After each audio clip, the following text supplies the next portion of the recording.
booliiska dalka Norway ayaa digniino aad u culus ka soo saaray isticmaalka ATM-yada ama mashiinada lacagaha lagala baxo ee ku yaala isteeshinada iyo goobaha kala duwan ee dalka Norway. Waxa ayna sheegeen in ay ka war heleen qalab scamming ah oo lagu xiray mid ka mid ah terminaalada ku yaala Rena oo ka mid ah deegaanka inland ee dalka Norway. Waxa ayna boolisku sheegeen markii ay ka war heleen dhacdadan in ay si degdeg ah ku gaareen terminaalkan uu ku yaalo mashiinkan lacagaha lagala baxo ee ATM-ka.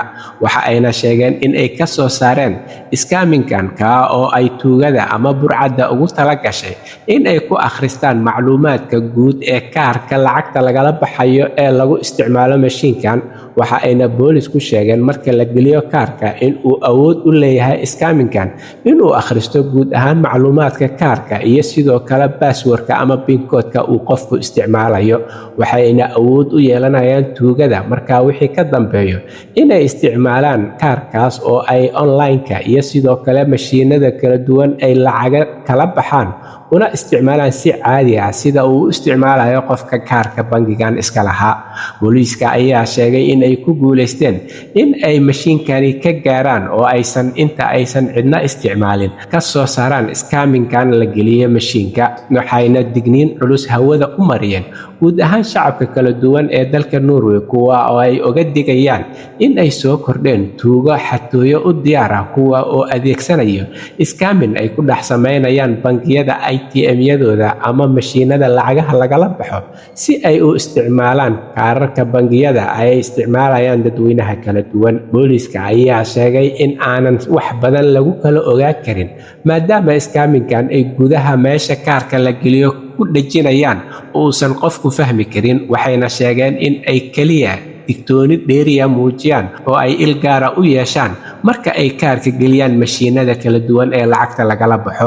Waxaana calaamadaha ay boolisku ka soo saareen digniinaha ka mid ah haddii mashiinku si degan oo aan dabiici ahayn uu kaarka u qaadanayo dabadeedna uu daahirayo macluumaadka iyo sidoo kale lacagta uu la baxayo taa oo ka mid ah calaamadaha marka uu mashiinkani ku xiran yahay scamming-ka. Taa lamida ayay boolisku sheegeen in haddii ay tartiib u soo baxo kaarka oo si ka duwan sida caadiga ahna uu u soo baxo marka aad hawshaada ka dhamaysato ee iyana muujinayso in mashiinkaasi uu ku xiran yahay scamming. Booliiska ayaa sheegay in ay dadaal iyo juhdi badan ku bixi doonaan sidii arrintan looga hortagi lahaa. Waxayse dadweynaha bareen in ay illeeriya iyo digtoonaasho joogto ah ay ku jiraan marka ay isticmaalayaan mashiinada kala duwan ee lacagaha lagala baxo. Arrintan ayaa noqonaysa mid dad badan walwal iyo walbahaar ku abuuri doonto maadaama kaararka kala duwan loo isticmaalo mashiinada si lacagaha loogala baxo iyo sidoo kale aaladaha wax lagu kala iibsado kuwa oo iyaguna lagu xiran karo scamming-kan si macluumaadka kaarka bangiga qofka loola baxo. taa oo ka dhigan in kaarka qofka iyo bangigiisaba si joogto ah loo isticmaali karo lacaga xad dhaafana lagala bixi karo taa oo qofka mustaqbalkiisa dhaqaale khalkhal iyo dhibaato badan gelin karto.